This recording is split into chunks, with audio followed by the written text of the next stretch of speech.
14절까지의 말씀입니다. 출애굽기 14장 1절부터 14절까지 제가 한 절, 여러분들이 한 절, 마지막 절은 같이 읽도록 하겠습니다. 여호와께서 모세에게 말씀하여 이르시되 이스라엘 자손에게 명령하여 돌이켜 바다와 믹돌 사이에 비하히롯 앞 곧 바알수돔 맞은편 바닷가에 장막을 치게 하라. 바로가 이스라엘 자손에 대하여 말하기를 그들이 그 땅에서 멀리 떠나 강야에 갇힌 바 되었다 하리라. 내가 바로의 마음을 완악하게 한즉 바로가 그들의 뒤를 따르리니 내가 그와 그의 온 군대로 말미암아 영광을 얻어 애굽 사람들이 나를 여호와인 줄 알게 하리라 하시매 우리가 그대로 행하니라. 그 백성이 도망간 사실이 애굽 왕에게 알려지매 바로와 그의 신하들이 그 백성에 대하여 마음이 변하여 이르되 우리가 어찌하여 이같이 하여 이스라엘을 우리를 섬김에서 놓아 보내었는가 하고 바로가 곧 그의 병거를 갖추고 그의 백성을 데리고 갈새 선발된 병거 600대와 애굽의 모든 병거를 동원하니 지휘관들이 다 거느렸더라. 여호와께서 애굽 왕 바로의 마음을 완악하게 하셨으므로 그가 이스라엘 자손의 뒤를 따르니 이스라엘 자손이 담대히 나갔음이라. 애굽 사람들과 바로의 말들 병거들과 그 마병과 그 군대가 그들의 뒤를 따라 바알스본 맞은편 비하리롯 곁 해변 그들이 장막 친 데에 미치니라. 바로가 가까이 올 때에 이스라엘 자손이 눈을 들어 본즉 애굽 사람들이 자기들 뒤에 이른지라. 이스라엘 자손이 심히 두려워하여 여호와께 부르짖고 그들이 또 모세에게 이르되 애굽에 매장지가 없어서 당신이 우리를 이끌어내어 이 광야에서 죽게 하느냐 어찌하여 당신이 우리를 애굽에서 이끌어내어 우리에게 이같이 하느냐. 우리가 애굽에서 당신에게 이른 말이 이것이 아니냐. 이르기를 우리를 내버려 두라. 우리가 애굽 사람을 섬길 것이라 하지 아니하더냐. 애굽 사람을 섬기는 것이 광야에서 죽는 것보다 낫겠노라. 모세가 백성에게 이르되 너희는 두려워하지 말고 가만히 서서 여호와께서 오늘 너희를 위하여 행하시는 구원을 보라. 너희가 오늘 본 애굽 사람을 영원히 다시 보지 아니하니라. 여호와께서 너희를 위하여 싸우시리니 너희는 가만히 있을지니라. 아멘. 우리가 14절까지 읽었지만 오늘 14장 전체를 우리가 생각해 본다는 생각을 하시면서 우리가 정말 하나님만을 사랑하는 오늘 주일 오전 설교를 통해서도 하나님 사랑하고 하나님만 선택하고 살아가는 것이 굉장히 중요한데 우리가 이 세상의 지금 상황들이 무엇보다도 정말 하나님의 신앙, 하나님만 바라보는 것 이런 것들을 요구하는 시대가 아닌가 생각합니다.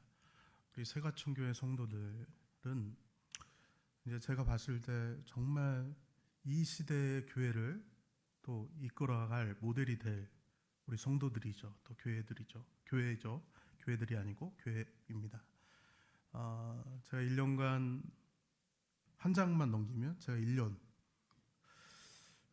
한 3, 4년은 된 것 같은데 한 장만 넘기면 제가 온 지 1년 되는데 제가 이렇게 설교를 하면서 또 수요일 날 또 새벽 예배 설교 기회가 있을 때만 새벽 예배 설교를 하면서 새벽 예배는 출애굽기를 하고 수요일은 지금 에스더를 하고 있는데 어디 본문을 보아도 하나님께서 요구하시는 거 하나님이 우리에게 지금 원하시는 것이 바로 하나님만 바라보는 거라는 그런 생각들이 들어서 오늘 본문을 바라볼 때도 그러한 생각들이지만 우리가 성경을 쭉 보면서 어떠한 경로로 어떠한 상황으로 이런 상황들이 우리에게 요구되는지 한번 더 생각해보고 은혜 받고 우리 모두가 정말 하나님만을 바라보고 그 믿음으로 선택하는 그런 삶을 좀 살았으면 좋겠다라는 생각을 합니다. 우리가 본문의 상황을 먼저 볼까요? 2절을 우리가 한번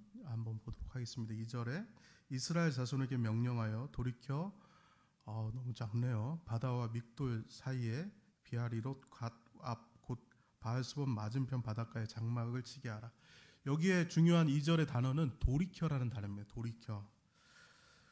하나님께서 애굽에서 이스라엘 백성이 나왔을 때 명확하게 이스라엘 백성들을 인도하셨죠. 어떻게 인도하셨습니까? 명확하게 구름 기둥과 불 기둥으로.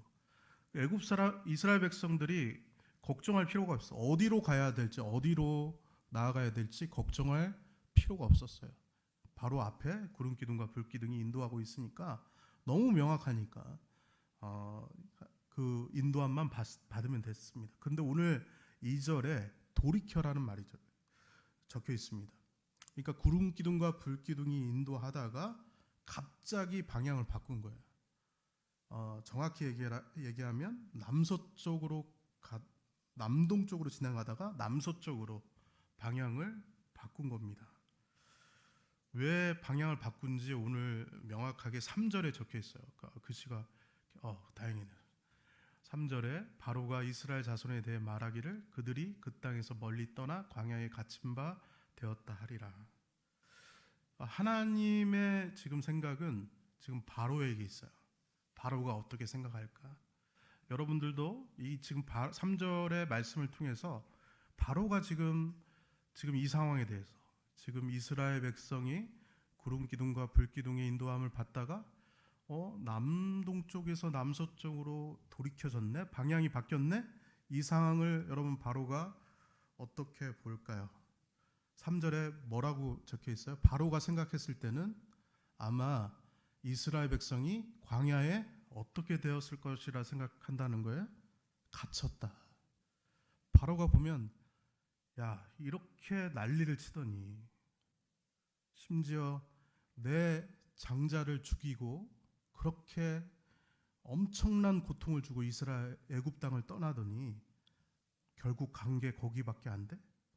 거기 바닷가에 진친 거야? 바닷가에 진쳐봤자 너희는 갇힌 게 되는데 뭐 이스라엘 백성을 구름 기둥과 불 기둥이 인도한다고 하더니 야, 이스라엘 백성도 참 뭐 바보 같은데 하나님은 뭐야? 어떻게 저렇게 갇힘받을 수 있는 바닷가로 인도할 수 있어? 거기다가 진치면 당연히 광야에서 갇힐 수밖에 없는데 라고 생각하면서 아마 비아냥거렸을 거란 얘기죠. 여러분, 세상이 이런 비아냥거림을 우리에게 합니다. 너희들이 주일날 열심히 이렇게 주일날만 다니는 게 아니라 새벽에도 다니고 수요예배도 다니고 금요예배도 예배 드리는데 예배 드려봤자 너희들이 지금 하는 짓이 뭐야? 너희들이 지금 하려는 게 뭐야? 해봤자 이것뿐이 안 돼? 라고 세상도 바라본다는 거죠. 여러분, 세상이 그렇게 우리를 바라면서 얘기하는 것은 하나님께 얘기하는 거예요. 하나님 별거 아니구나. 하나님 뭔가 대단한 것 같았는데 그렇게 열재앙 일으키면서 뭔가 대단하게 역사하는 것 같았는데 고작 하는 정도가 이 정도밖에 안 돼. 광야에 방향을 돌이켜도 거기로 돌이킬 수 있어? 끝났다. 이스라엘 백성들은 갇혔어. 이제 도간에 든 쥐야. 너희들은 아무것도 할 수 없어. 자, 우리 병거 600승 600개 준비하자. 마병들 뭐 하는 거야? 다 준비하자. 전열을 갖추자.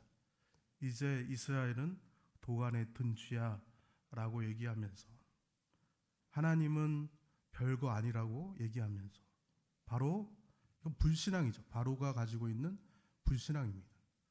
우리 믿는 사람의 입장에서 생각해보면 야, 열장이라는 그런 엄청난 일을 당하고도 바로가 이렇게 말할 수 있나 생각하지만 바로의 마음은 완악하고 아직도 그 마음이 하나님께 열리지 않았기 때문에 바로의 마음은 반대로 굉장히 웃을 수밖에 없고 비아냥거릴 수밖에 없는 그런 상황이라는 것입니다. 여러분, 이 비아냥거림이 우리에게 지금 오고 있다는 것입니다. 특히 코로나를 겪으면서 교회를 향해 혐오라는 말을 쓰기 시작했습니다.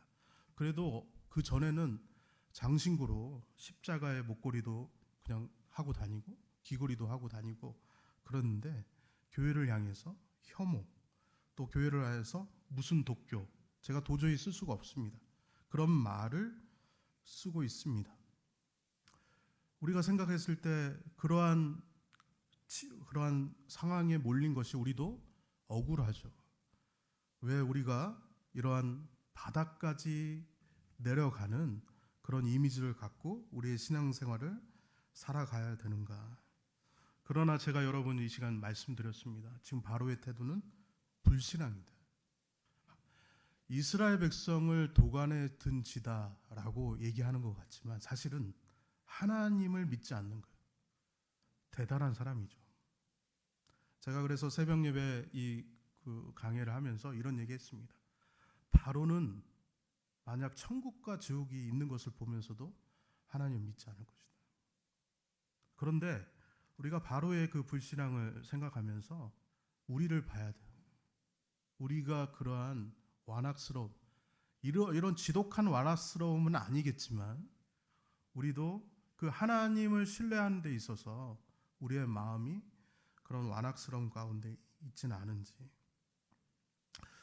아이들이 학교에서 그런 말을 한다고 하죠. 아이들이 야, 너 아직도 교회 다녀? 아직도 이런 거 믿어? 저 그런 얘기를 들으면서 우리 아이들이 지금 이렇게 교회에 나오고 있죠. 그래서 정말 우리 아이들이 그런 거를 참아내면서 그래도 교회 나온다면 우리 아이들이 너무 귀한 것 같아요.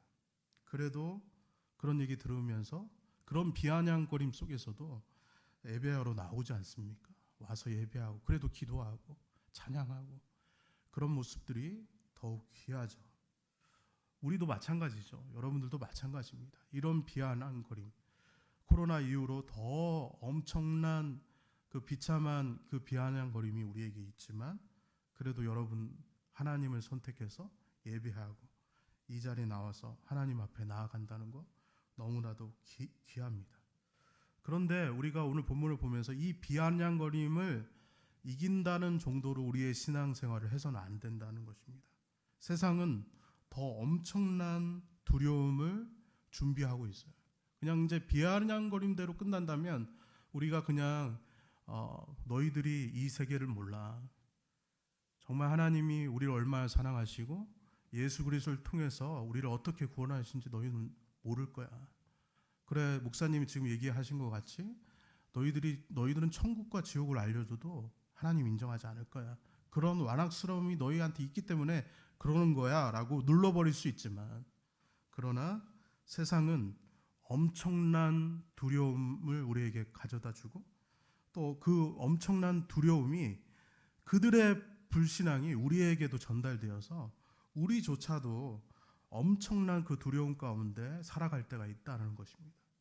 그 두려움에 힘들어하고 그 두려움에 불평하고 그 두려움에 원망하고 하나님 왜 이런 상황이 되었냐라고 내 삶 속에서 그러한 도전들이 우리에게 오게 되면 거기에 그 도전들에 불평하면서 하나님 이런 상황이 왜 왔죠 하면서 우리에게 쏟아내어지는 그런 불만들을 우리가 오늘 본문에서 볼 수 있다라는 것입니다.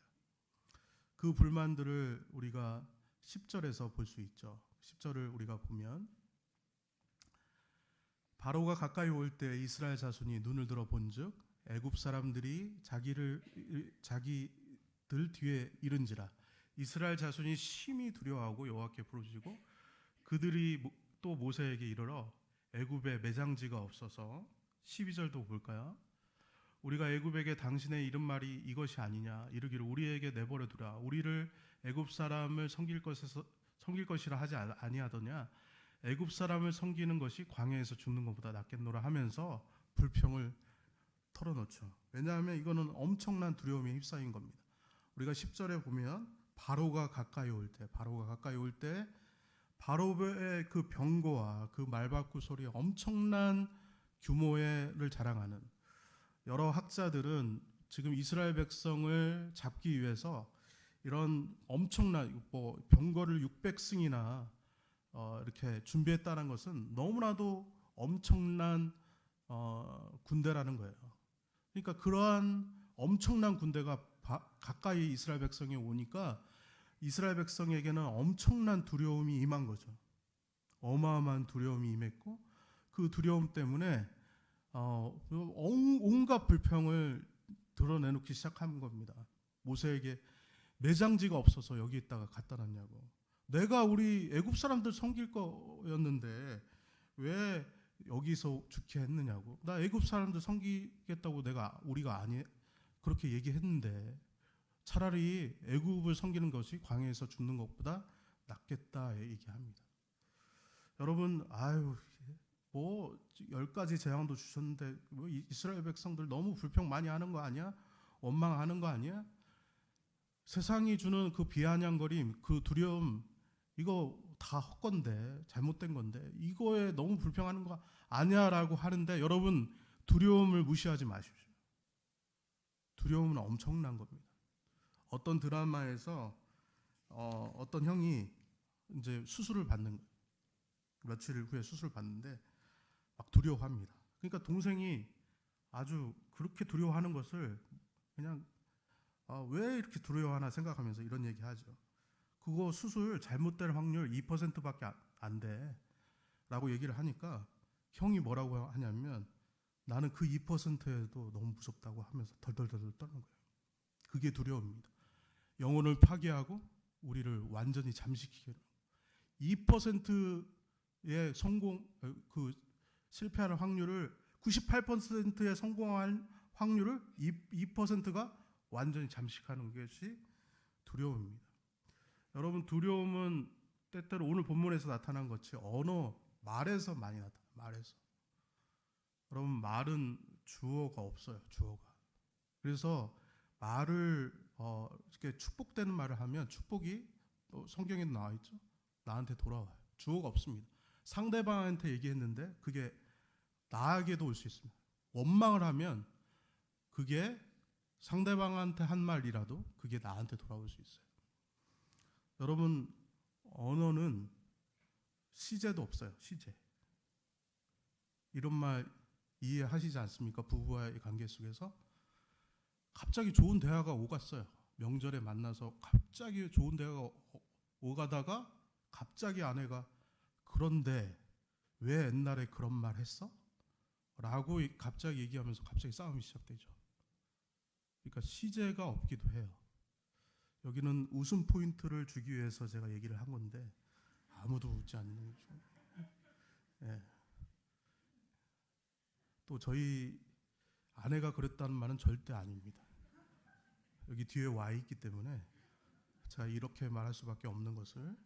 예. 여러분, 한번 영상을 한번 보시죠. 왜 주어가 없는지 한번 제가 영상 한번 준비했습니다.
별다른 얘기가 아니라, 여러분, 감정은 이성을 완전 잠식해요.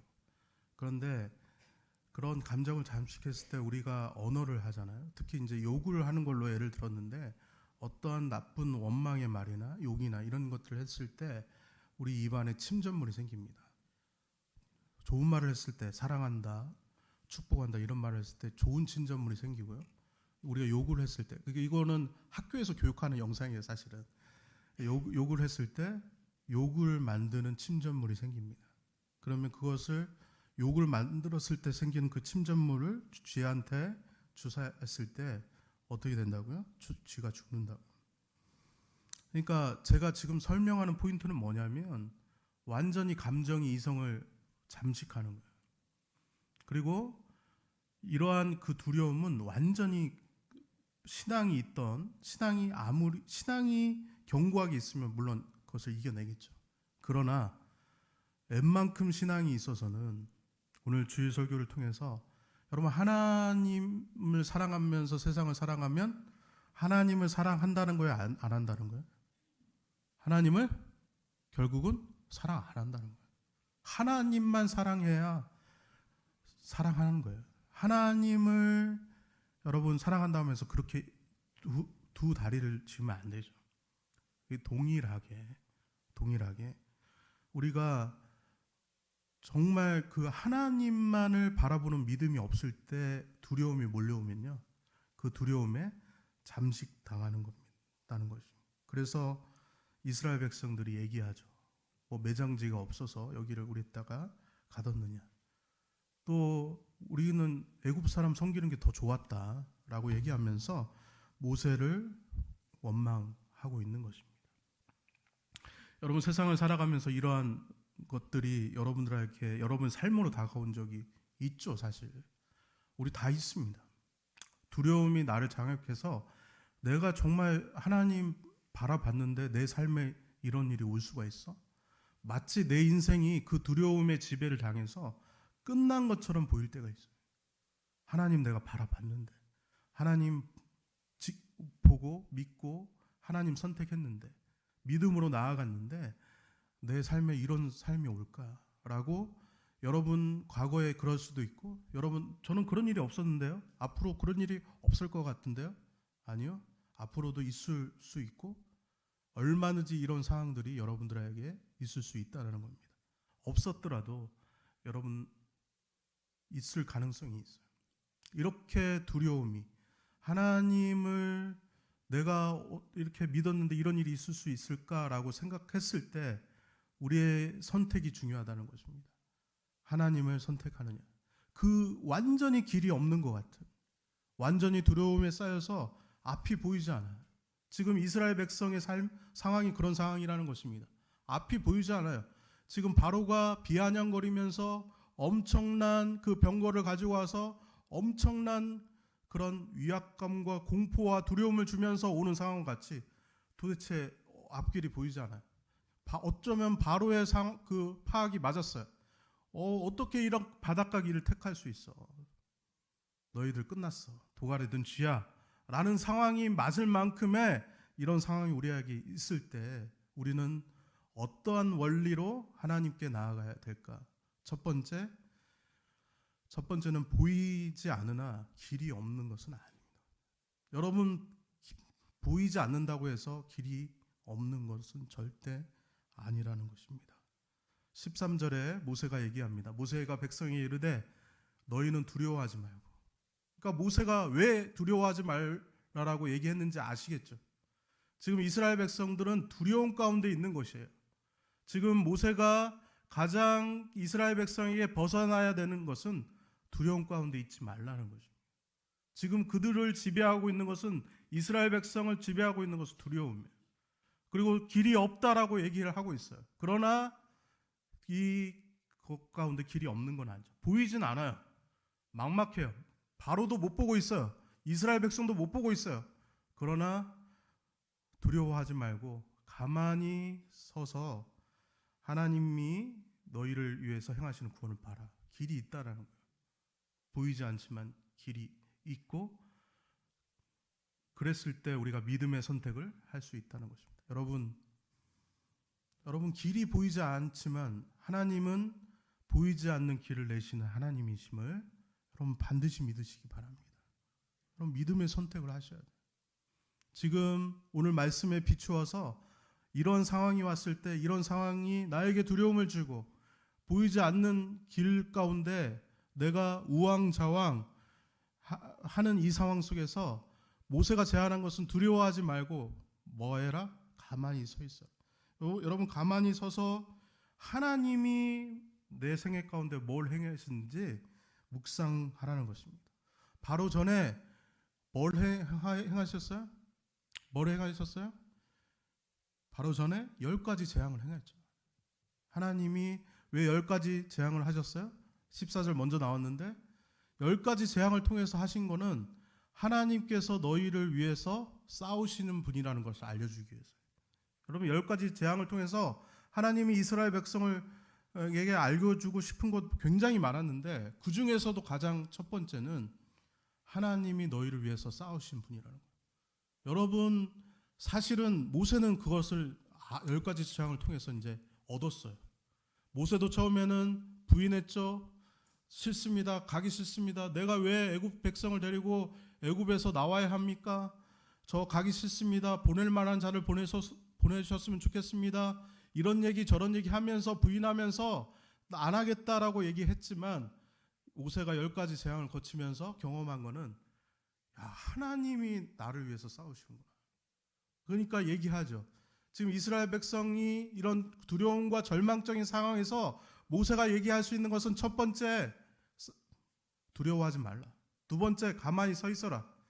가만히 서서 하나님이 우리에게 어떤 일을 행하셨는지 묵상해 봐라 라고 얘기하면서 가만히 서서 생각을 해보면 하나님께서 너희를 위해서 싸우시는 분임을 너희가 알 것이다.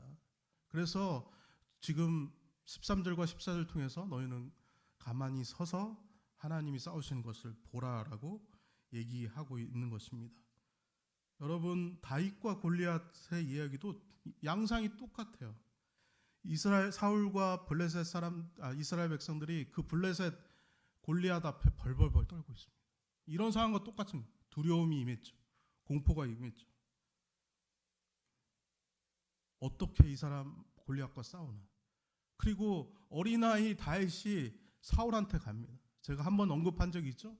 왜 사울이 다윗에게 골리앗과 싸우라고 했는지 저는 이해가 안 가요. 사실은 지금도 어떻게 그런 일이 일어날 수 있는지. 조그만한 다윗.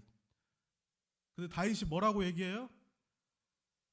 내가 양을 키웠을 때, 양을 지킬 때 사자나 곰이 와서 양의 새끼를 물어가면 다윗이 따라가서 곰이나 사자를 치고 입에서 새끼를 건져냈다라고 얘기를 하면서 그렇게 얘기하면서 그 얘기하고 끝난 것이 아니라 그 다음 얘기를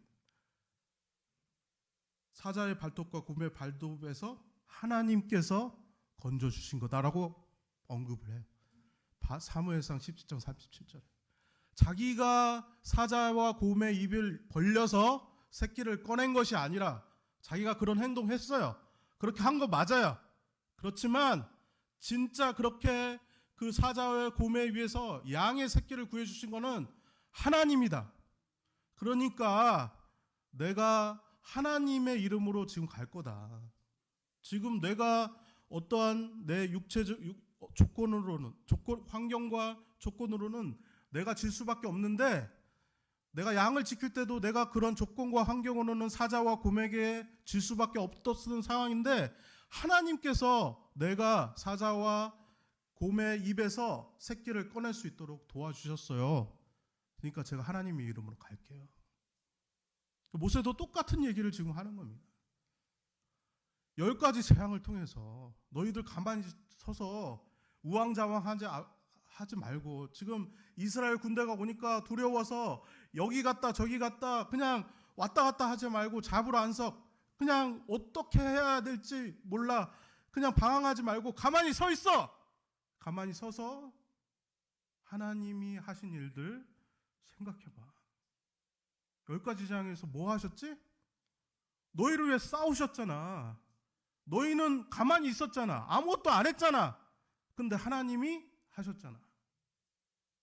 그러니까 너희들 이거 두려워할 거 아니야 지금. 하나님이 하시는 거 지금 구경해.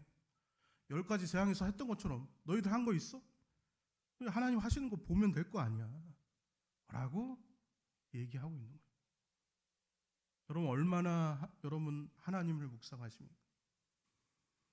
지금 이러한 영적 싸움을 하는 시간들이라니까. 지금 세상은 비아냥거립니다. 비아냥거리다 못해 우리에게 두려움을 주죠. 야, 너가 선택한 길 틀렸다. 바로가 병거를 가져와서 메시지를 내는 겁니다. 선택한 길 틀렸어. 하나님 아니야. 아니요. 하나님이 맞아요. 그는 보이지 않는 길을 내시는 분이니까. 하나님 맞아요.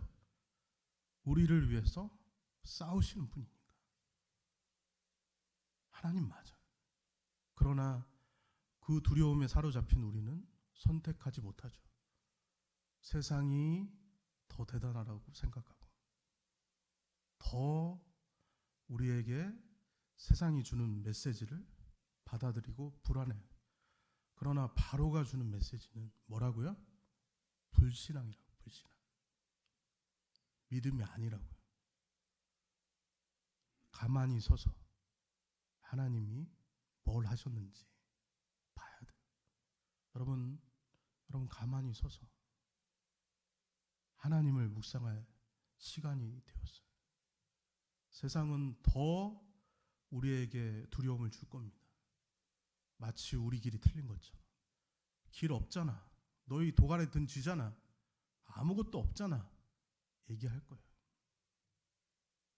그러나 우리는 가만히 서서 성경을 펴놓고 말씀을 읽어 내려가면서 성경 속에서 얘기하시는 하나님이 뭘 행하셨는지 묵상하고 예배하고 하나님 앞에 나아가고 그 하나님을 바라보고 그 하나님이 우리를 위해서 싸우시는 그 싸움을 지켜보면서 하나님은 나를 위해서 싸우시는 분이구나. 여러분도 믿음으로 반응하는 그런 우리가 되어야겠죠. 하나님은 싸우십니다. 실제로 동풍을 불게 하시고 애국 군대를 어지럽게 하십니다. 뒤에 따라오는 25절에 어떤 표현이 적혀 있는지 우리 준비는 안 돼 있습니다. 그 앞에 화면 준비 안 돼 있지만 어떻게 하시죠? 14장 25절에 그들의 병거 바퀴를 벗겨서 달리기가 어렵게 하시니 애굽 사람들이 이르되 이스라엘 앞에서 우리가 도망하자. 여호와가 그들을 위하여 싸워 애굽 사람들을 치는다. 바퀴를 벗겨요. 하나님이 혼자 있어요.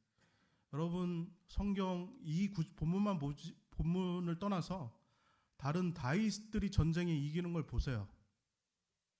그 전쟁 가운데 여러분 온전한 전쟁이 아니 조건과 어떠한 여건으로 싸우는 전쟁이 아니에요.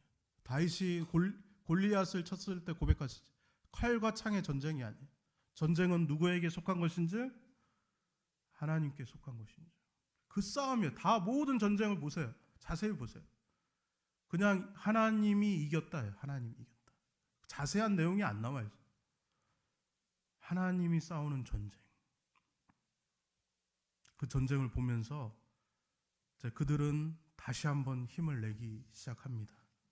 어떤 힘을 내는지 우리가 21절과 22절 한번 보시도록 하죠. 22절 우리 한번 읽어볼까요? 시작. 모세가 바다 위로 손을 내밀매 여호와께서 큰 동풍이 밤새도록 바닷물을 물러가게 하시니 물이 갈라져 바다가 마른 땅이 된지라.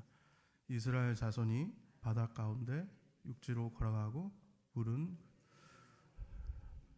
동풍이 불어서 바닷물이 물러가고 뭐가 됐어요? 마른 땅이 됐죠.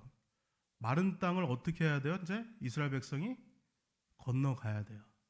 이 건너가는 장면을 히브리서 11장 29절에는 이렇게 설명했어요. 히브리서 11. 우리 이것도 한번 읽어볼까요? 시작. 믿음으로 그들은 홍해를 육지같이 건넜으니 애굽 사람들은 이것을 시험하다가 뭐로 건넜다고요? 믿음. 모세 말에 또 하나님이 이스라엘 백성을 위해 친히 싸우시는 것 가운데 뭐가 일어났어요? 믿음이 일어났어요. 그리고 이 마른 땅을 건너는 것도 뭐가 필요했어요? 그냥 걸어간 게 아니에요. 뭐가 필요했어요? 그것도 두려움이에요, 일종의. 언제 어느 때 바닷물이 덮칠지 모르는 그 두려움 가운데 뭐라고요? 믿음으로 걸어갔다. 여러분, 저는 이 말씀을 통해서 한 가지 우리가 생각할 수 있는 교훈은, 두 번째로 우리는 믿음으로 선택할 상황들을 계속 만난다는 거예요. 여러분, 이런 상황들이 계속 있다는 거예요. 그러면서 우리의 믿음이 커지는 거죠. 두려움을 만나고 그 가운데 믿음으로 선택해야 될, 보이지 않는 길을 선택해야 되는 상황들이 있다라는 거예요.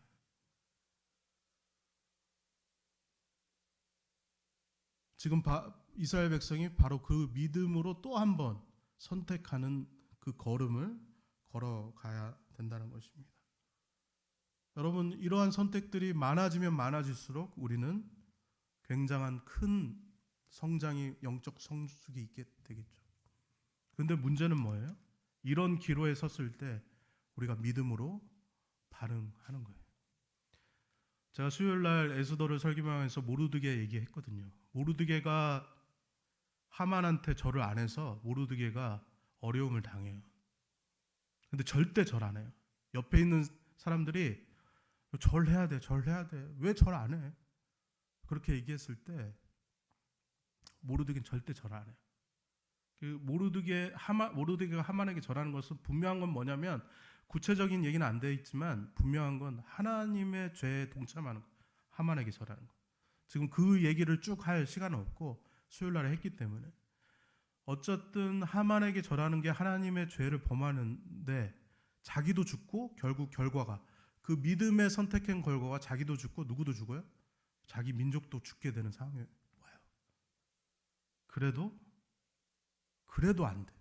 자기도 죽을 수 있고, 나만 죽는 게 아니라 다른 사람이 죽어도 하나님을 위한 선택을 해야 되는 것은 해야 되는 거예요. 여러분, 이것이 우리의 무기가 돼야 돼요. 하나님이 만족하는 것을 선택하는 거예요. 그게 믿음이거든요. 지금 모르드게가 하만에게 절하지 않는 것을 선택하는 것은 누구만 만족하는 거야? 모르드게도 두려워하는 일이에요. 사실은 인간적으로 주변 사람들도 두려워하는 일이에요. 누구만 만족하는 거야? 하나님만 만족하는 선택을 우리가 하면서 간다면 우리는 놀라운 그러한 영적인 성숙함 가운데 우리의 신앙생활을 할 수 있는 그러한 신앙생활을 할 수 있을 거예요. 그럴 뿐만 아니라 저는 요즘에 여러 가지 일어나는 전쟁도 포함되고, 또 성도들이 줄었네, 믿는 성도들이 줄었다. 25%였는데 15% 줄었다. 다음 세대들이 줄었다. 믿는 다음 세대 줄었다. 이 모든 상황들 가운데 우리가 이 시간 이때에 오늘 본문을 통해서 말씀하시는 것처럼 가만히 서서 그동안 하나님이 행하신 일들을 생각하면서 우리는 이러한 믿음의 선택을 해야 될 그런 가장 중요한 때가 이때가 아닌가 생각하고, 여기 있는 한 분 한 분이 누가 하나님께서 이런 믿음의 선택을 할 것인가 라고 물었을 때 바로 접니다 라고 결단하고 하나님 앞에 나오는 그런 한 사람 한 사람이 되어야 되지 않겠나, 그런 생각을 하게 됩니다. 그래서 오늘 우리가 30절을 보고 이제 마치도록 하겠는데요. 우리 30절 한번 볼까요? 우리 한번 읽어보도록 하겠습니다. 시작. 그날에 여호와께서 이같이 이스라엘을 애굽의 손에 구원하시며 이스라엘이 바닷가에서 애굽 사람들이, 여러분 애굽 사람들 어떻게 됐어요? 죽었어요. 다. 이들이 바닷가를 걸어갔죠. 이스라엘 백성처럼 믿음의 길을 마치 걸어간 것처럼 바닷가에 들어갔어요. 마른 땅에 들어갔어요. 근데 이 사람들은 왜 죽었어요? 이 믿음으로 걸어간 게 아니기 때문에. 왜 들어갔어요? 쉽게 얘기하면 이스라엘 백성들 잡으러. 이스라엘 백성들 왜 잡아야 돼요? 애굽은요, 노동력을 포기할 수 없기 때문에. 노동력은 이들의 큰 자산, 엄청난 자산. 애굽이 그 강대국을 이룰 수 있었던 원동력이 이스라엘 백성의 노동력이었어요. 그거 놓칠 수 없어서 10가지 재앙에도 끄떡 없었어요. 물론 하나님을 무시하고 이런 불신앙이 본질적으로 작용했지만 어떤 면에서 바로가 놓지 못한 건 노동력이었어요. 그 노동력을 보고 간 거예요. 절대 포기할 수 없다. 인간의 욕망, 욕심. 사람은요, 이 욕망을 선택하는 것이 아주 강하게 선택할 수 있는 그런 고집이랄까요? 그러한 아주 기질이 있습니다. 믿음을 그렇게 선택해야 되는데 이걸 끝까지 놓지 않아요. 바다에 죽어가는 애굽인들을 보면서 이스라엘 백성이 어떤 생각을 했을까요? 또 오늘 본문을 바라보면서 여러분 한 사람 한 사람이 여러분 우리는 어떤 생각을 해야 될까요? 믿음으로 살지 않으면 어떻게 된다? 죽는다. 세 번째 교훈 한번 읽어보도록 하겠습니다. 그래서 오늘 본문이 주는 세 번째 교훈, 우리는 믿음으로 사는 사람들. 우리의 생활 방식은 달라요. 세상하고. 세상은 이런 이스라엘에게서 포기하지 못한 그 노동력을 붙잡으려고 노력하겠지만 어떤 부, 명예, 내가 세상을 살아가면서 없어서는 안 될 것을 붙잡겠지만 우리 신앙인들은 어떤 삶의 방식으로 살아가는 사람들이에요? 믿음으로 살아가는 사람들이에요. 그래서 다른 거예요. 그래서 구별되는 거예요. 그리고 여기에 더 하나를 붙이면 믿음으로 살아갈 때만이 우리는 뭐 할 수 있어요? 살 수 있어요. 그거 아니고서는 죽어요. 보이지 않는 길이 오늘 있었지만 오히려 보이지 않는 것을 믿음으로 선택할 때 살 수 있었습니다. 여러분, 우리 새가천 교회 성도 여러분, 이런 믿음, 모르드게과 같이 내가 죽어도 다른 사람이 죽어도 하나님이 만족하시는 그 믿음을 선택할 수 있는 이 믿음이 절실히 요구되는 상황입니다. 그리고 이것을 지켜나갈 때 하나님은 우리를 위해서 싸우실 것입니다. 그리고 우리는 승리할 것입니다. 우리 이것을 향해서 한 마음 되고 하나가 되어서 나아가는 새가천 교회 성도들 되시기를 다시 한번 주의 이름으로